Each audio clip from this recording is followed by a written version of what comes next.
Shalom, selamat pagi keluargaku. Firman Tuhan pagi ini saya ambil dari kitab Esra pasal 8 ayatnya yang ke-28. Demikian firman Allah. Dan aku berkata kepada mereka, kamu kudus bagi Tuhan, dan perlengkapan-perlengkapan ini pun kudus, dan perak dan emas ini adalah persembahan sukarela kepada Tuhan Allah nenek moyangmu.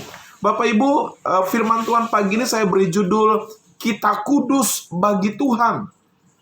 Saudara, kita adalah orang-orang yang telah ditebus oleh darah Yesus. Karena itu, saudara, kita adalah orang-orang yang mempunyai nilai, orang-orang yang berharga.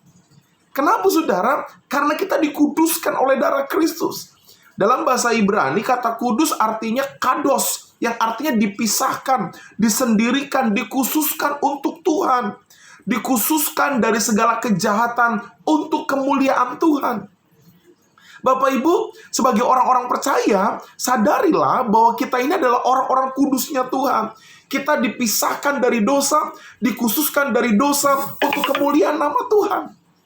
Bapak Ibu, kalau kita bicara mengenai kekudusan, apa konsep kekudusan dalam perspektif Tuhan? Yang pertama, saudara, kita dikuduskan oleh anugerah melalui darah Yesus. Kita kudus bukan karena usaha kita. Kita kudus bukan karena kepintaran kekayaan kita. Kita kudus karena darah Kristus. Karena itu kita terikat dengan kuasa Tuhan. Kekudusan kita karena ada kematian Kristus di atas kayu salib. Yang kedua, konteks kekudusan dalam perspektif Alkitab adalah bahwa kita kudus karena kita punya misi, yaitu menjadi berkat. Orang dikuduskan, maka dia harus menjadi berkat. Kita dikuduskan harus jadi berkat bagi orang lain. Lalu yang ketiga, saudara, konsep kekudusan, kita dikuduskan tanpa memandang masa lalu kita.